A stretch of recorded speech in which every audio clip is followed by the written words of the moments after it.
Em ritmo de recuperação da economia, desemprego recua quase 14%, mas ainda atinge mais de 14 milhões de brasileiros.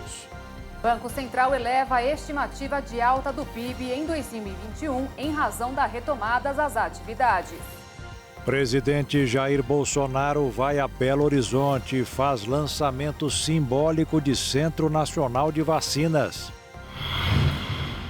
Presidente do STF suspende liminar e restabelece o passaporte da vacina na cidade do Rio de Janeiro. Brasil avança em campanha de imunização anti-Covid e supera a marca de 70% de vacinados com a primeira dose. CPI da pandemia recebe empresário suspeito de financiar propagação de fake news sobre a Covid. Relatório aponta esquema de manipulação de resultados do boxe nos Jogos do Rio de Janeiro e em Londres. Rei Pelé recebe alta médica após um mês internado em São Paulo. O Jornal das 22 está no ar.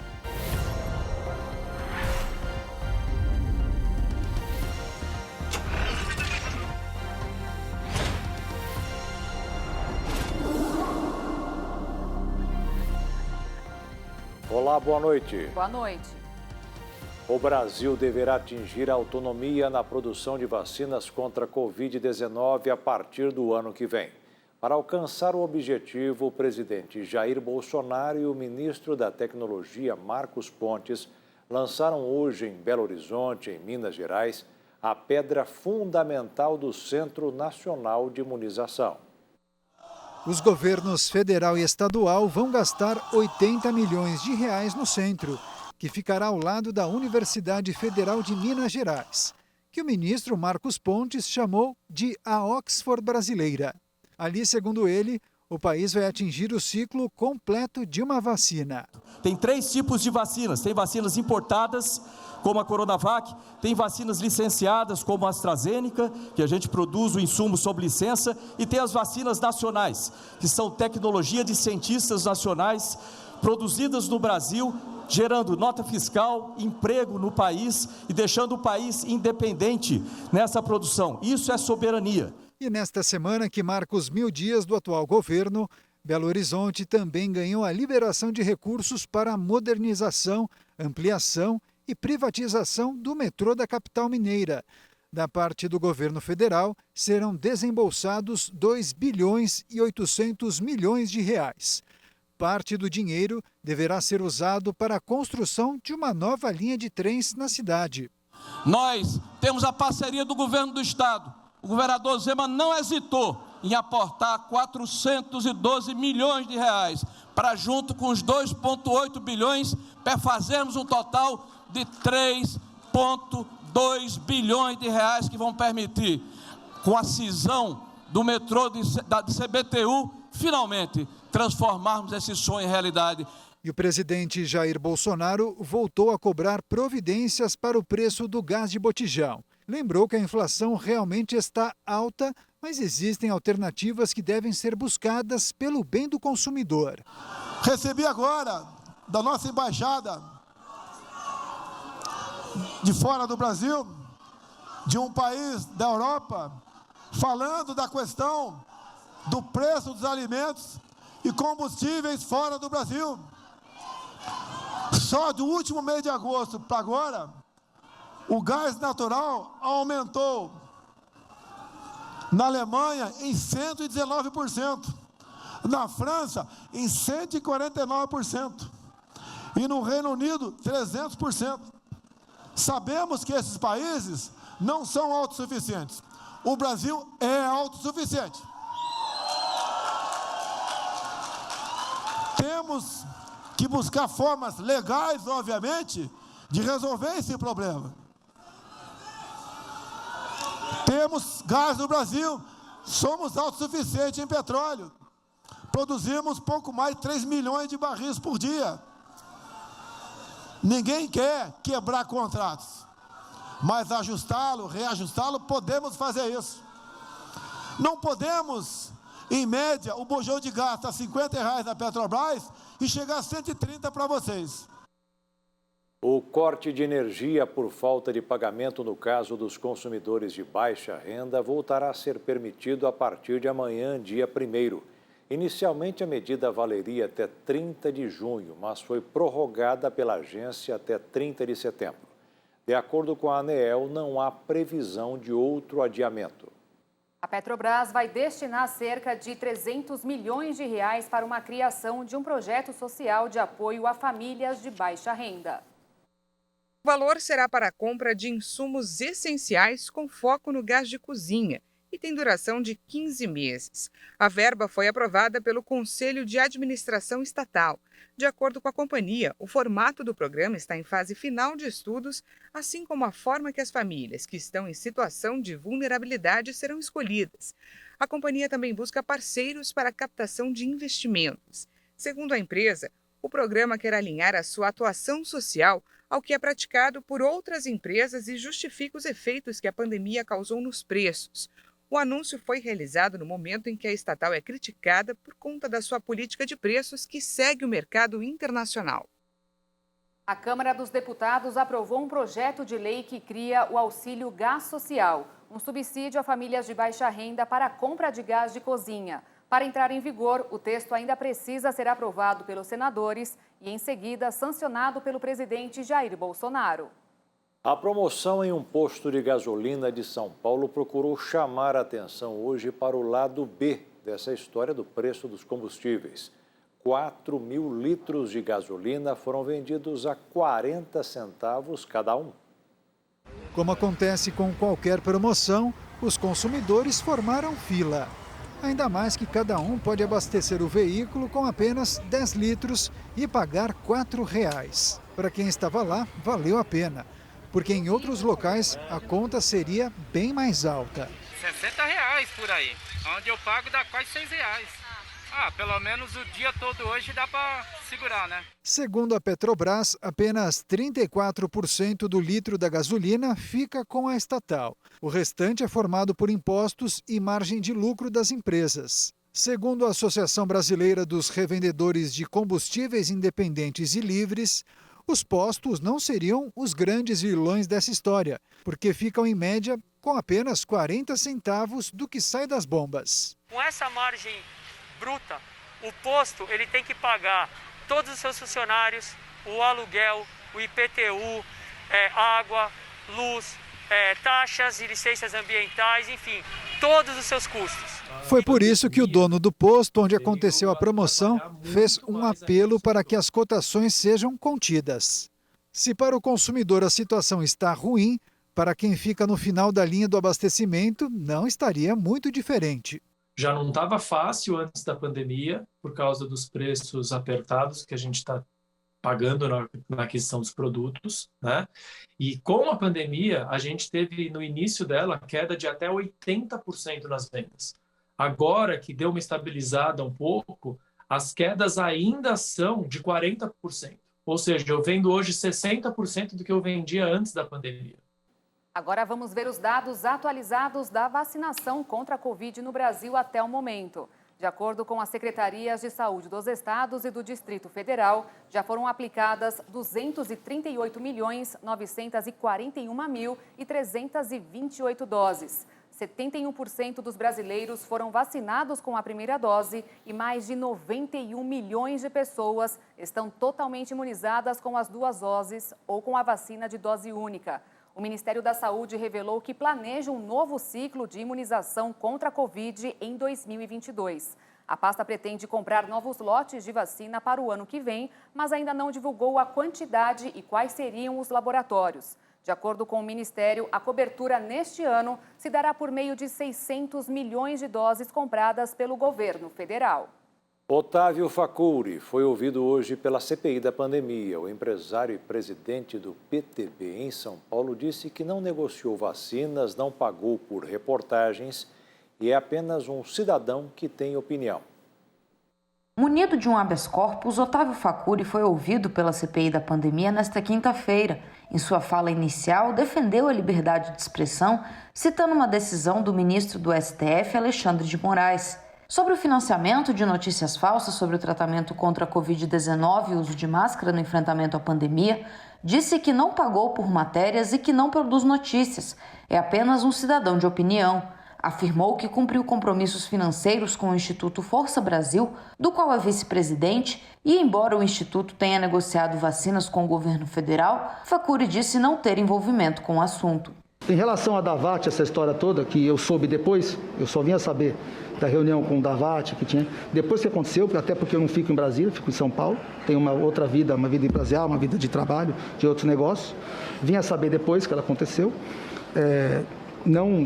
tanto que eu não fui citado por nenhum dos depoentes aqui, eu não conheço nenhum dessas pessoas que estão envolvidas nessa transação. O empresário insistiu que as vacinas não têm eficácia comprovada e, por essa razão, defende que o uso dos imunizantes não seja obrigatório. Eu só sou favorável que não seja obrigatório e que seja feito, dado ao conhecimento de todo mundo que está sendo oferecida a vacina, que existe uma fase de teste, que tem alguns efeitos colaterais ainda não são sabidos, não se sabe, tem muita incerteza. Para mim e para a minha família, que é o meu direito dentro da minha casa, dado que existe incerteza, existem testes, existem reações adversas que ainda não são sabidas, que aguarde o final do nível 3 de testagem para decisão. É uma simples decisão a favor da liberdade. Nós queremos saber por que o senhor dissemina a sua opinião contra as vacinas. Porque num país livre você tem direito de disseminar a sua opinião. A Anvisa se manifestou durante a reunião e frisou que todas as vacinas em uso no Brasil são seguras, foram aprovadas e passaram por testes. As falas de Facuri foram criticadas pelos senadores, que afirmaram que ele induz as pessoas a erros que podem causar a morte. O senhor é uma pessoa que é bem financeiramente. Se o senhor, na verdade, ou alguém de sua família contrair o vírus, com certeza o senhor vai ser tratado e cuidado no melhor hospital do Brasil. O senhor talvez tenha aí acesso à UTI aérea para se transportar de forma imediata para o melhor hospital do Brasil e fazer o atendimento e o tratamento de forma à altura, com grandes médicos no Brasil. Mas a sua realidade, como a realidade nossa aqui dos senadores, é a realidade da minoria absoluta da população brasileira. A maioria não tem acesso ao sistema de saúde. E a saúde pública ainda é muito defasada. Quando o senhor usa suas redes sociais para questionar, por exemplo, o uso da máscara e fazer o incentivo à aglomeração, o senhor, por tabela, está mandando o pessoal se contaminar mesmo. Quando o senhor coloca, o senhor chegou a postar, por exemplo, aqui a questão da imunidade do rebanho, que o senhor seria uma situação mais ou menos parecida, porque também teve o vírus, não é? A imunidade do rebanho, ela mata as pessoas. Como o próprio nome já diz, é desumano. A imunidade do rebanho que não mata é aquela que as pessoas alcançam de forma rápida pela vacina. Pela contração, contraindo a doença, é empurrar as pessoas para a morte. Não sou médico, não pretendo que as pessoas me obedeçam, me sigam. Nesta quinta-feira, o senador Omar Aziz, presidente da CPI da pandemia, disse que o relatório será apresentado no dia 19 de outubro e a votação será no dia seguinte. Na próxima semana, novos depoimentos serão colhidos, entre eles do dono da VTC-Log e da Agência Nacional de Saúde Suplementar. Omar Aziz disse ainda que, com o encerramento da CPI da pandemia, o Senado deve retomar a CPI das fake news e que um vasto material será compartilhado pela Comissão Parlamentar de Inquérito. Agora temos o ranking de imunização contra a Covid no mundo. Mais de 6 bilhões e 200 milhões de unidades de vacinas já foram aplicadas, de acordo com a Universidade de Oxford. A China lidera com 2 bilhões e 210 milhões de doses. Na sequência, a Índia ultrapassa os 879 milhões e meio. Já os Estados Unidos acumulam praticamente 392 milhões de aplicações. O Brasil em quarto beira os 239 milhões. E o Japão segue em quinto e tem mais de 163 milhões e meio de doses. A vacina da AstraZeneca contra a Covid demonstrou 74% de eficácia na prevenção de doença assintomática, um número que aumentou para 83% em pessoas com 65 anos ou mais, de acordo com resultados de um estudo realizado nos Estados Unidos. A eficácia foi menor do que o dado anterior de 79%, relatado pela farmacêutica britânica em março. E veja a seguir, o Banco Central eleva a estimativa de alta do PIB em 2021. E ainda, desemprego recua 14% no Brasil.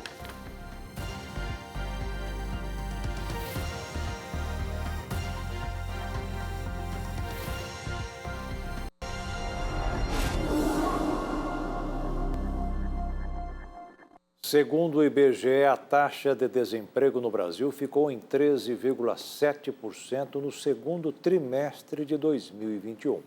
Mesmo com a redução, mais de 14 milhões e 100 mil brasileiros ainda estão sem emprego. O resultado mostra uma queda de quase 1 ponto percentual em relação à taxa de desemprego no primeiro trimestre de 2021.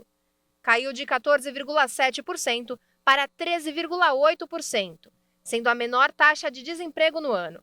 Um dos motivos é o mercado de trabalho buscando uma recuperação da crise provocada pela pandemia de Covid-19.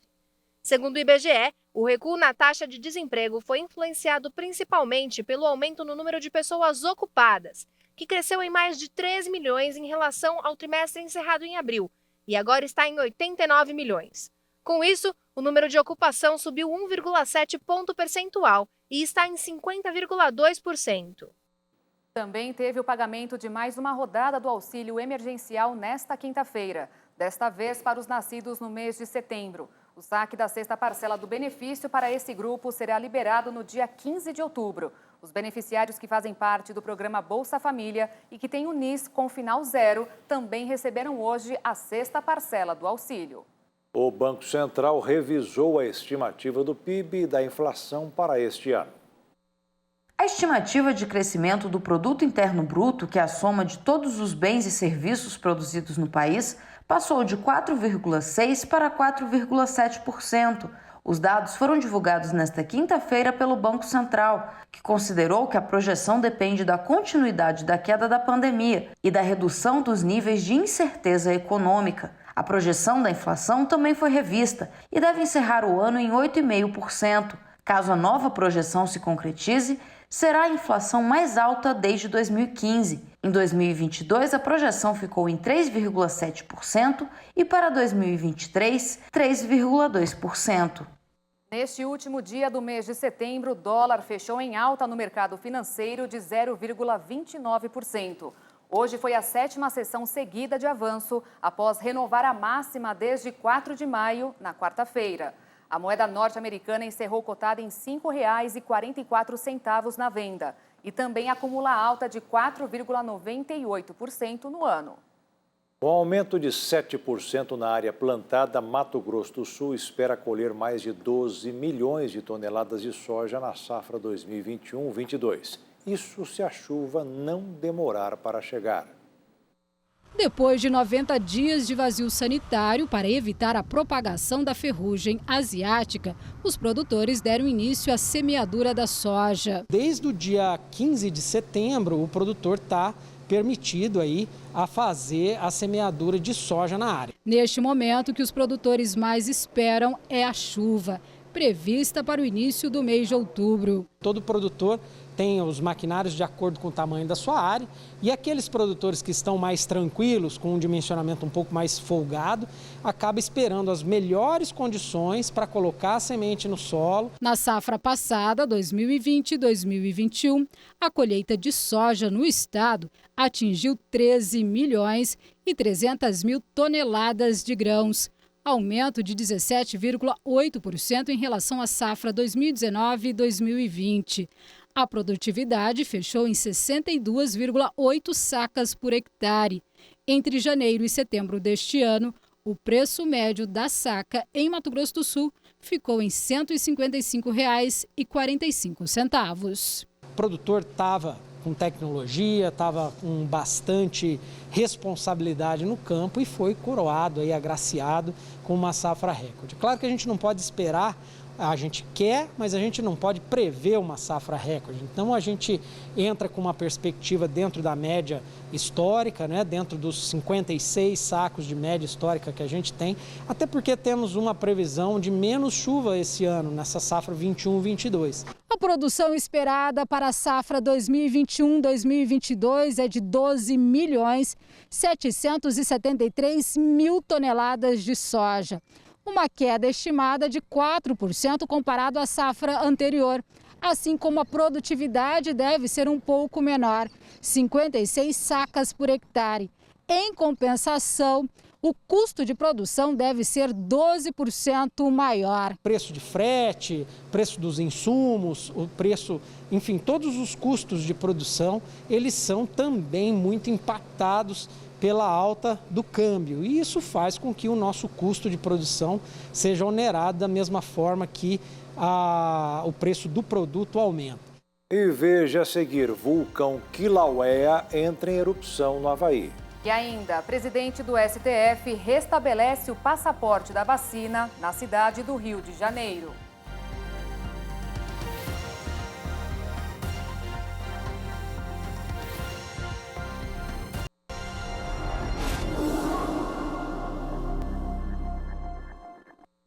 O presidente do Supremo Tribunal Federal, Luiz Fux, estabeleceu que o município do Rio de Janeiro é competente para adotar medidas de combate à pandemia, como exigir o passaporte de vacinação para ter acesso a locais de uso coletivo. A decisão de Fux derrubou a liminar que suspendia a validade do decreto do prefeito Eduardo Paes, que impedia pessoas de frequentarem locais públicos caso não apresentassem o comprovante de imunização contra a Covid. O decreto municipal condiciona a entrada e a permanência em determinados estabelecimentos e locais de uso coletivo à comprovação da vacinação contra a Covid-19, correspondente à primeira, segunda ou única dose, a depender da idade da pessoa e o cumprimento do cronograma de imunização instituído pela Secretaria Municipal de Saúde.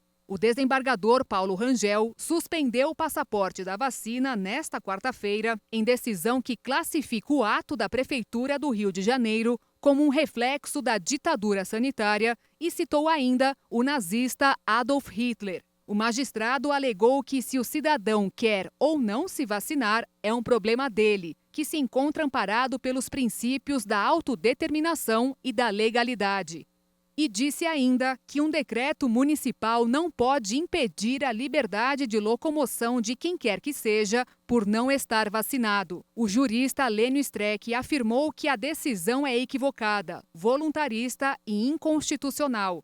A Prefeitura do Rio recorreu ao STF. Em sua decisão, Luiz Fux afirmou que o Supremo estabeleceu que, no combate à epidemia de Covid-19, os entes federativos têm competência administrativa comum e legislativa concorrente para dispor sobre o funcionamento de serviços públicos e outras atividades econômicas no âmbito de suas atribuições. De acordo com o presidente do Supremo Tribunal Federal, a exigência de apresentação de comprovante de vacinação é medida de combate à epidemia de coronavírus prevista no rol exemplificativo do artigo 3º da Lei Federal 13.979, de 2020. Segundo o Ministério da Saúde, em 24 horas, o Brasil registrou 627 mortes por Covid e pouco mais de 27.500 novos casos. No total, mais de 20 milhões e 425 mil pessoas se recuperaram da doença. Confira os números totais da pandemia no mundo e dos 5 países mais afetados por contaminação. O mundo ultrapassou os 233.660.000 casos e contabiliza mais de 4.780.000 óbitos. Os Estados Unidos têm mais de 43.445.000 diagnósticos e 696.717 vítimas fatais. A Índia se aproxima dos 33.740.000 contaminações. O Brasil rompeu a marca dos 21.427.000 testes positivos e registra 596.749 mortes. O Reino Unido tem mais de 7.843.000 casos de Covid. E a Rússia chegou à marca dos 7.401.000 pessoas que foram contaminadas. A lava expelida pelo vulcão na ilha espanhola de La Palma continua se deslocando para o mar. O governo do arquipélago disse que a erupção afetou em torno de 476 hectares da ilha. A invasão incandescente do oceano. Imagens aceleradas dão a dimensão do encontro da lava do vulcão Cumbre Vieja da ilha espanhola de La Palma com as águas do mar. De acordo com o Instituto Vulcanológico do Arquipélago das Canárias, nesta quinta-feira, o fenômeno contínuo formou uma língua de mais de 10 hectares de superfície. O fluxo de lava do Cumbre Vieja, em erupção há 11 dias, chegou ao mar na madrugada de quarta-feira após percorrer em torno de 6 quilômetros, devastando tudo em seu caminho. Desde então, com o vulcão expelindo material sem parar, a cascata de lava continua a desaguar no Oceano Atlântico. O delta em formação segue em crescimento. O governo do arquipélago disse que a erupção afetou em torno de 476 hectares da ilha de La Palma, que tem uma superfície de cerca de 70 mil hectares. O fenômeno, que destruiu até agora cerca de 750 construções, não fez vítimas. A erupção levou 6 mil pessoas a abandonarem suas casas na ilha de 85 mil habitantes. Além disso, o cultivo de banana, a principal atividade econômica, foi gravemente afetado. A lava chegou ao mar sem produzir, até o momento, os efeitos mais temidos, como explosões ou ondas de água em alta temperatura, embora estejam sendo liberados gases potencialmente tóxicos. Para evitar um possível impacto dos gases tóxicos entre a população, a administração de La Palma mantém os bairros de Tazacorte, município onde a lava chegou ao mar, em confinamento desde segunda-feira. O Serviço Geológico dos Estados Unidos registrou a atividade vulcânica do Kilauea, no Havaí, que entrou em erupção pela primeira vez em quase um ano na tarde de quarta-feira. Embora a lava não representasse uma ameaça imediata para as áreas povoadas, os residentes que vivem a favor do vento de Kilauea foram alertados sobre a possível exposição do dióxido de enxofre e outros gases vulcânicos que podem irritar o sistema respiratório. A última erupção de Kilauea ocorreu em dezembro de 2020. 2 anos antes disso, uma série de terremotos e uma grande erupção levaram à destruição de centenas de casas e empresas quando a lava fluiu para o oceano durante um período de vários meses, endurecendo a uma nova terra.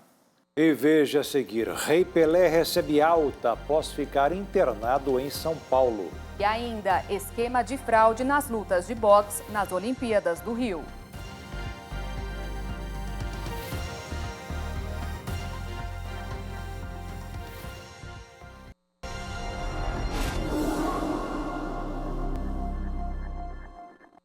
Uma investigação independente encomendada pela Associação Internacional de Boxe concluiu que durante os Jogos Olímpicos de Londres, em 2012, e do Rio de Janeiro, em 2016, houve manipulação nos resultados de combates de boxe. Com isso, a categoria corre risco de ser excluída do quadro de competições das Olimpíadas. A apuração do caso foi conduzida por Richard McLaren, professor de Direito da Western University em Ontário, no Canadá, e especialista em Direito do Esporte. A condução da análise do caso foi um pedido da própria Associação Internacional de Boxe. Segundo McLaren, juízes e árbitros participavam do esquema que era marcado por uma cultura de medo, intimidação e obediência. O processo de corrupção começava na própria Associação Internacional de Boxe, que selecionava a equipe para corromper as lutas, e os escolhidos eram aliciados durante as seletivas olímpicas antes dos jogos iniciarem. O grupo era informado sobre quem deveria vencer determinado combate horas antes dos confrontos. O documento, com 149 páginas, lista diversas chantagens, incluindo propina de $250 mil, cerca de 1,3 milhão de reais. A denúncia foi feita por uma testemunha que presenciou o esquema de extorsão. Acredita-se que 11 lutas foram manipuladas na Rio 2016. Segundo a averiguação, o ex-presidente da Associação de Boxe, Wu Xingguo, estava diretamente envolvido no esquema. Com o avanço das investigações, cresceu o temor de que a modalidade seja excluída dos Jogos. O Conselho Executivo do Comitê Olímpico Internacional reiterou as preocupações com a administração da Federação Mundial de Boxe e sua posição em relação à indefinição do esporte em Paris 2024. Após um mês de internação, o Rei Pelé recebeu alta hoje e passa bem após cirurgia. O boletim médico divulgado pelo hospital informou também que o ex-jogador seguirá em quimioterapia após a retirada do tumor no intestino no dia 4 de setembro. Nas redes sociais, Pelé comemorou e disse que está muito feliz de voltar à sua casa. Na mensagem, agradeceu a equipe médica do Albert Einstein, que cuidou de sua saúde desde sua entrada no dia 31 de agosto. Paleontólogos descobriram uma nova espécie de dinossauro carnívoro que andava apenas com as patas traseiras há cerca de 70 milhões de anos aqui no Brasil.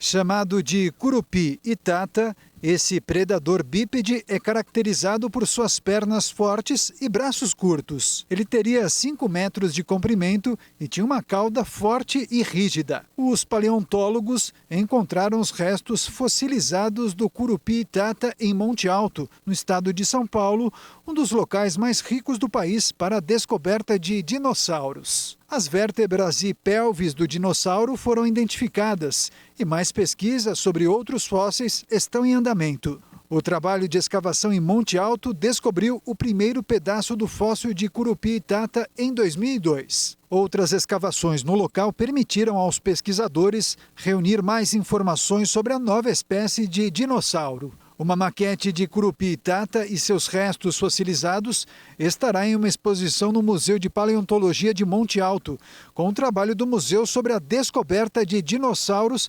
aclamado em todo o mundo. Vocês vão conhecer uma garotinha prodígio. Com apenas 8 anos, Nicole Oliveira tem interesses diferentes das crianças da idade.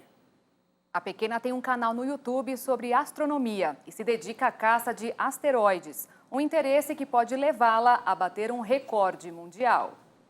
Quando Nicole Oliveira começou a dar os primeiros passos, ela esticava os braços para o céu tentando pegar as estrelas. Agora, com apenas 8 anos, esta brasileirinha se tornou uma astrônoma prodígio e tem um canal no YouTube sobre o tema. O interesse pelo espaço chamou a atenção da família desde cedo. Aos 4 anos, quando ela pediu um telescópio de presente, que é uma coisa inusitada, né, para a idade dela. Então, nós começamos a fazer algumas pesquisas, verificar a possibilidade e vimos que não era realmente possível naquele momento por questão de preço, custo. E aí ela não desistiu, continuou estudando, pesquisando. Agora, Nicolinha, como é chamada, usa um computador para esquadrinhar imagens do céu enviadas pelo programa Caça Asteroides, que busca iniciar os jovens na ciência ao envolvê-los diretamente nas descobertas. O projeto é fruto de uma aliança entre o Ministério da Ciência, Tecnologia e Inovação do Brasil e a Cooperação Internacional de Pesquisa Astronômica, um organismo afiliado à NASA. Para caçar os asteroides, eu uso um software que é que disponibiliza, onde eu coloco imagens nesse software e começo a caçar. Faço todo o procedimento e começo a caçar. Quando eu encontro um asteroide, eu envio o relatório no site do IASC. E logo na primeira participação, ela já detectou 2 asteroides que estão na preliminar. E de lá para cá, ela vem participando de todas as edições. E até então, ela já detectou 18 asteroides. Se um dia suas descobertas forem homologadas, o que pode demorar vários anos, Nicolinha se tornaria a pessoa mais jovem do mundo a descobrir oficialmente um asteroide. O recorde anterior pertence ao italiano Luigi Sannino, que alcançou o feito aos 18 anos. Nicolinha se tornou uma pequena celebridade graças aos seus vídeos sobre astronomia em seu canal no YouTube e à participação online em seminários científicos internacionais. A precocidade da menina também levou os organizadores de cursos de iniciação em astronomia a mudar a idade mínima de inscrições, que antes eram reservadas aos maiores de 12 anos. No ano passado, Nicolinha conheceu em Brasília o ministro da Ciência, Tecnologia e Inovação, Marcos Pontes, o único brasileiro a ir ao espaço. Mas a ambição da pequena é outra. Nicolinha quer ser engenheira espacial para construir foguetes. A jovem astrônoma sonha em conhecer a NASA e deseja que todas as crianças do Brasil tenham acesso à ciência. Astronautas, e o que eu mais gosto é esse. Uma família na Croácia abriu um hotel para abelhas que oferece colmeias produtivas para venda a clientes que desejam criar abelhas, mas não tem tempo ou espaço para isso. O apicultor Domagoj Balja, cuja família passou décadas se dedicando na criação de abelhas, explica que o empreendimento responde à crescente curiosidade entre os compradores de seu mel sobre como ele é feito, já que a apicultura sofre com a queda global nas populações de abelhas. A família, que vive no nordeste da Croácia, oferece às pessoas que desejam ter seu próprio mel caseiro um contrato de 3 anos no valor de 2.500 kuna croata, que equivale a aproximadamente $391. Durante esses 3 anos, metade da produção de mel é deles e a outra metade é nossa, disse Balja, acrescentando que uma colmeia pode produzir cerca de 30 quilos de mel em um bom ano, declara o apicultor. Atualmente, 25 clientes possuem abelhas na fazenda. Embora a maioria seja de cidades croatas, alguns vêm de outros lugares, incluindo um piloto de Dubai e um técnico de futebol de Jeddah. Para Nena Salopek, que comprou uma colmeia no ano passado e colheu 4 quilos de mel, avalia como ótima a qualidade do mel puro extraído. No entanto, as mudanças climáticas podem dificultar a apicultura para Balja e seus clientes. O apicultor disse que a fazenda de abelhas perdeu todos os seus lucros neste ano, depois que a neve e a geada destruíram a árvore florida denominada gafanhoto, que é necessária para a produção de mel. Na primavera, tivemos que alimentar as abelhas de forma intensiva para que não morressem de fome, o que nunca havia acontecido conosco antes, acrescentou o apicultor.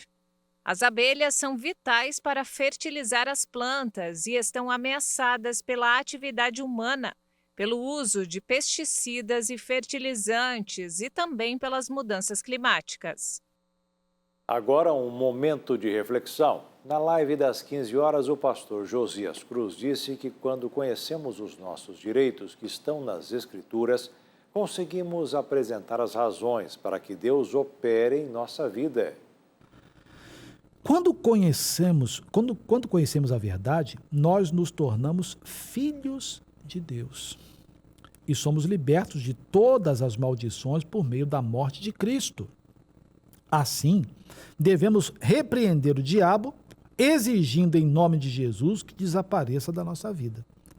Muitos pensam que para receber a cura, precisam orar, jejuar e pedir a todos que lhes façam orações. Porém, tudo o que temos de fazer, toda vez que o diabo afligir-nos, é dizer-lhe que não o aceitamos em nossa vida. O Espírito Santo nos diz, resistir ao diabo e ele fugirá de vós. Então o diabo vem trazer, você vai dizer, não quero.